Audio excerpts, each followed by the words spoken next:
Good morning.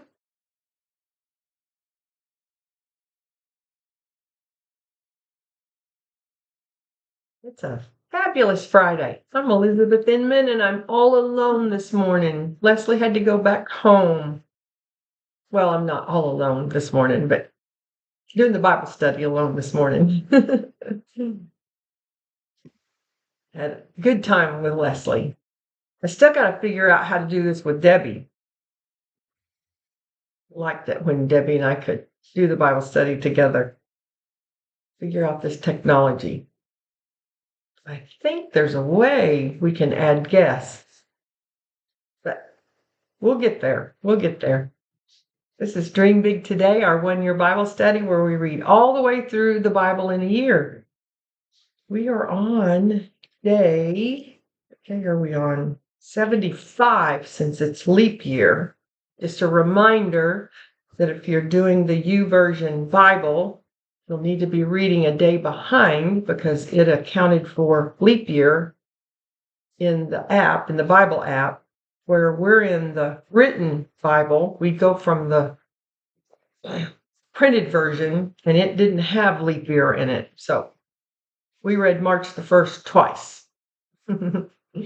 But the app version, so they tell me, doesn't have a December 31st because of leap year. Both of them made adjustments for leap year just in different ways.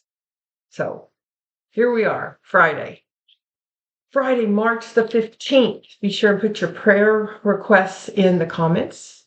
Put your praise reports in too. We love those praise reports. We put them down in our prayer journal. We pray for them. We review them sometimes throughout the year. It's really, really, really good to go back and see all the times that God answered our prayers. Recommend you keep a prayer journal. Even more than that, I recommend you keep a grateful journal. Those grateful journals are very, very powerful. So, looking to make sure that we're live today.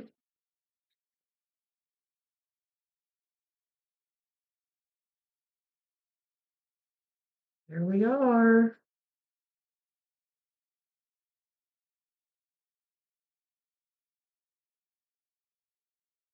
Make sure all the technology's working right.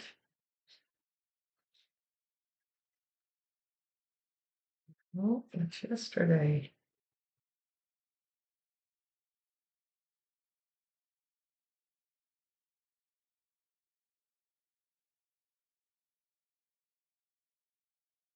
Just a second. Thanks for being patient with me.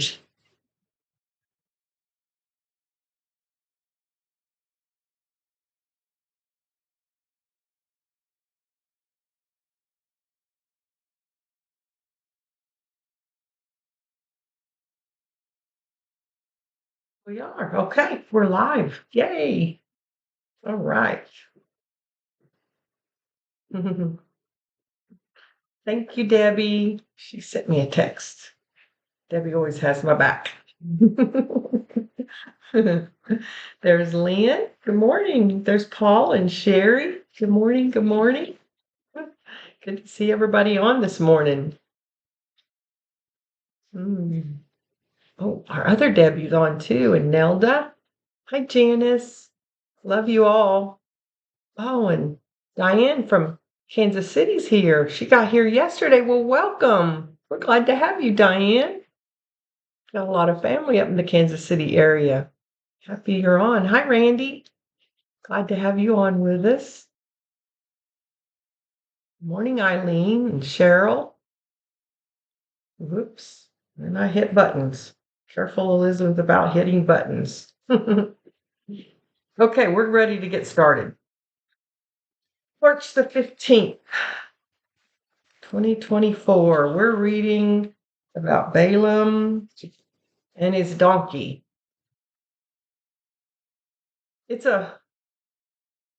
one of those historical stories that is interesting. I think that's the term I want to use. Interesting to read about God allowing a donkey to speak to Balaam.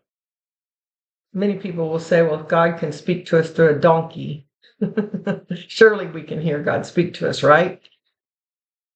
I just found several things interesting about this story. I think God uses this story every year to, I know God uses this story to speak to us in some powerful ways. At least He does me every time I read this story. So God tells the prophet, his prophet, Balaam is his prophet, not to go with Balak. And yet he goes. And so God blocks the way with an angel because he didn't want him to go. And then Balaam's donkey stops because the way is blocked. The road's blocked by the donkey. By the angel. And then Balaam beats that donkey. He loses his temper and he beats that donkey.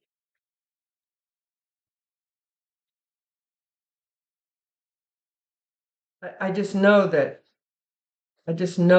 we can relate on so many different levels to that.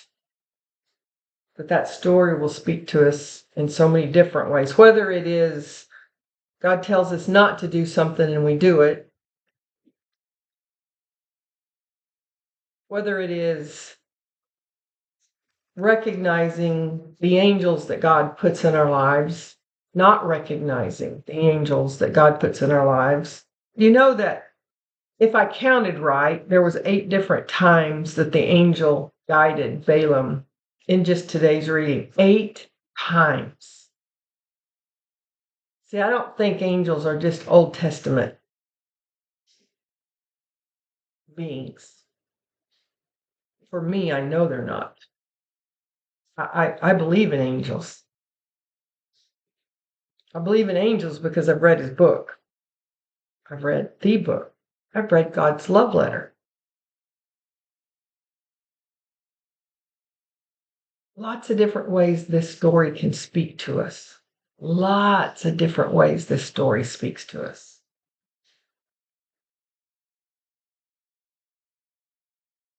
If we but see. See,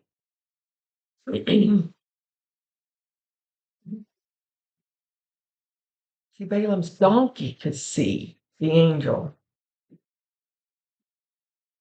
standing in the road. But Balaam couldn't see. He was in disobedience that kept him from being able to see.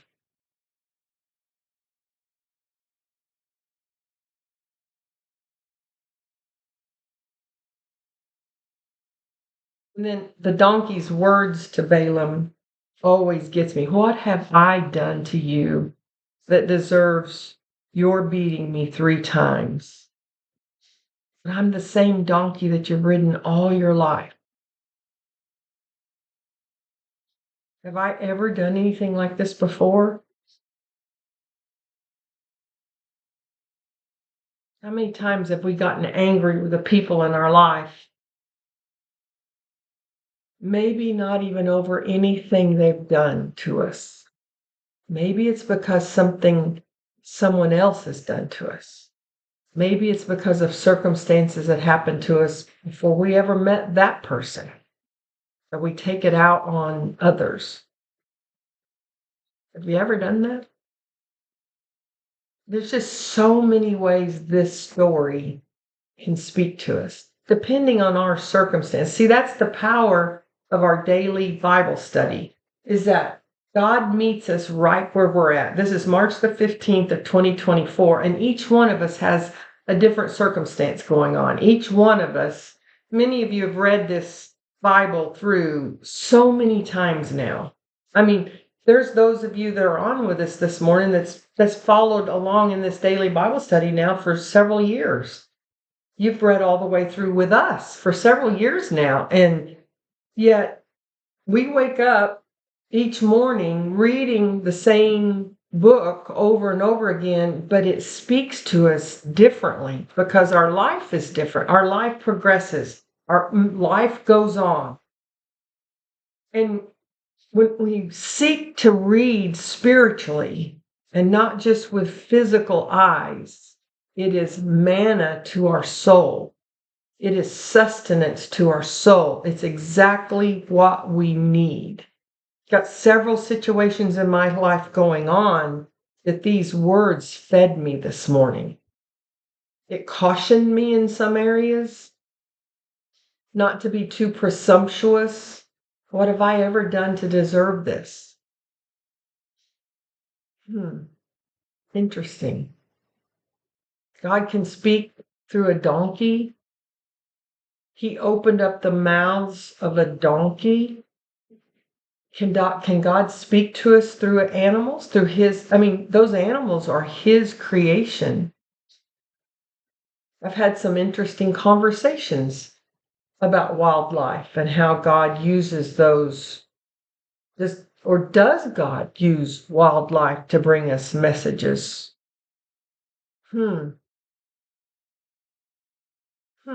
His creations.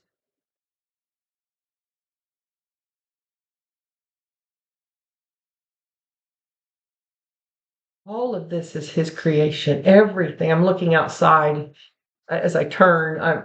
We've got bird feeders out there. I've got some wisteria that I'm waiting any day for it to start budding out. And I've got rose bushes and God's creations right there as I'm speaking to you.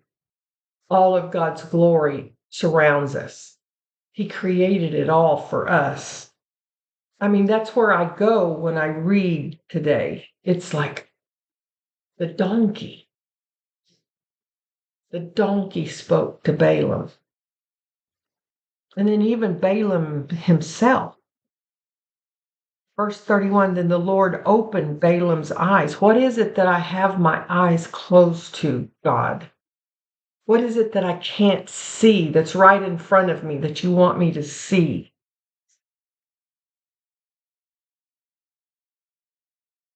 The Lord opened Balaam's eyes, and he saw the angel of the Lord standing in the roadway with a drawn sword in his hand. I've never seen an angel, not a physical angel that I believe exists.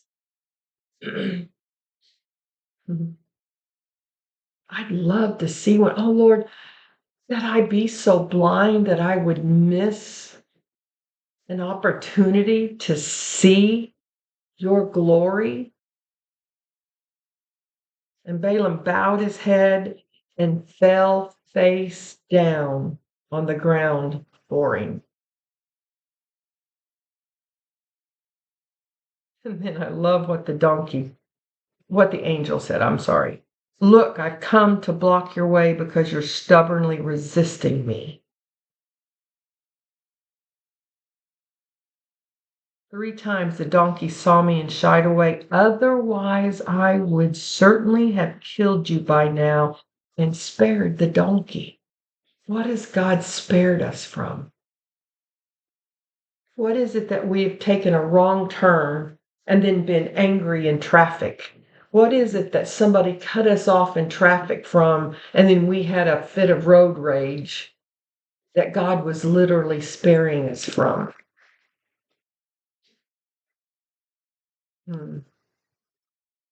Yeah. Thought-provoking. Go with these men, but say only what I tell you to say.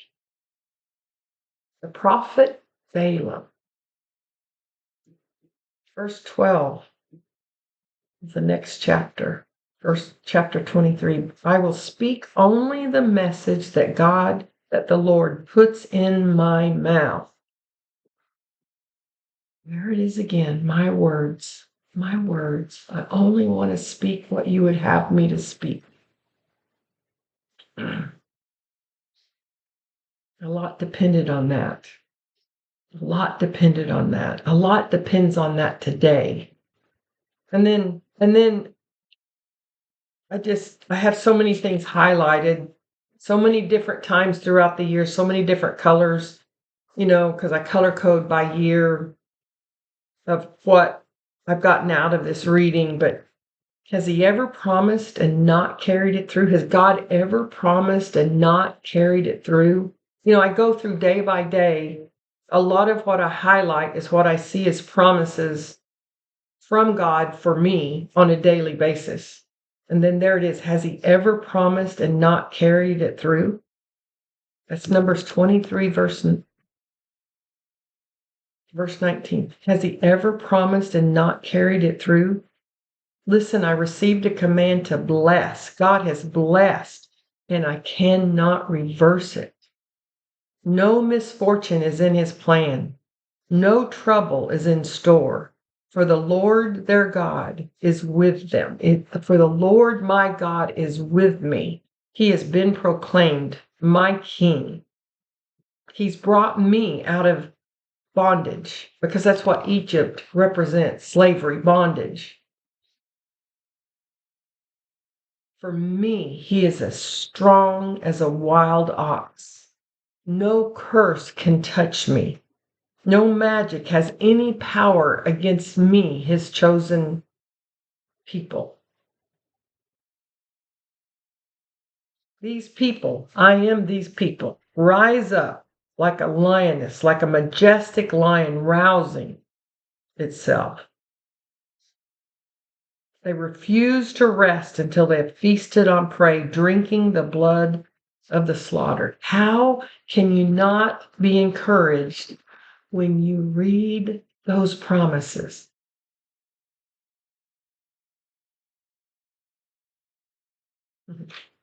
And then we move into Luke chapter 1, verses 57 through 80. So we're reading about Balaam, the prophet, God's prophet.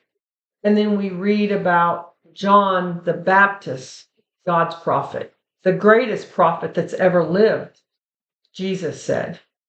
Jesus said that John the Baptist is the greatest prophet that ever lived. And there's one verse I want us to think about today. One verse. It's the last verse of the New Testament. John grew up and became strong in spirit, and he lived in the wilderness until he began his public ministry to Israel. I'm 64 years old.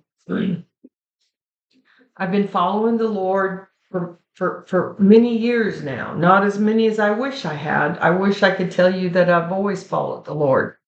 But as you guys know, I took a detour for several years of my adult life.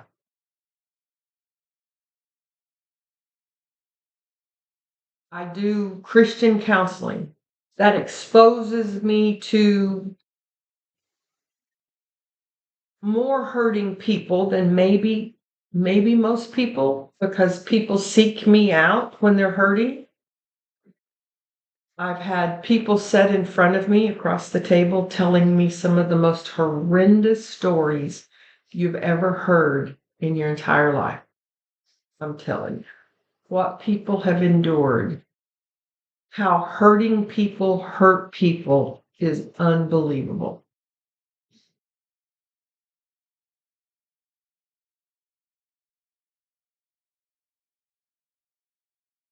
It's unbelievable. And the older I get and the more I hear, the more convinced I am that the more people that sit down in front of me and the more broken they are, the more tragic their stories, I almost instantly, and especially when it's from their childhood, the more they tell me there's something wrong with me. I've always been different. People's never understood me. I don't know why I wasn't like everybody else. I don't know why this happened to me. I don't know how come this bad thing happened and that bad thing happened and that bad thing happened. And the more I read this Bible and I read things like the greater the resistance, the greater the glory. That's Romans 8:18, my paraphrase of that. It's always the darkest right before the morning. Scriptures like that comes to mind. The more convinced, this scripture right here that says the greatest prophet that ever existed, John, lived in the wilderness. talking about he grew up and lived in the wilderness. He was set apart. He was different. As you read about John the Baptist, they considered him very eccentric. He ate locusts. He wore clothing from the animals. He didn't dress like everybody else. He didn't talk like everybody else. He didn't think like everybody else. He didn't live like everybody else. He was different. Don't you know they made fun of him? They jeered at him. They called him names. The more convinced I am that it's those that have the greatest call on their life. I almost always turn immediately in my thoughts that as they're weeping, sitting across from me, saying, I just don't know why my life has been so hard. I just want to wrap them up and love them and say, don't you feel God's full tug on? In fact, many times I'll say those words to them.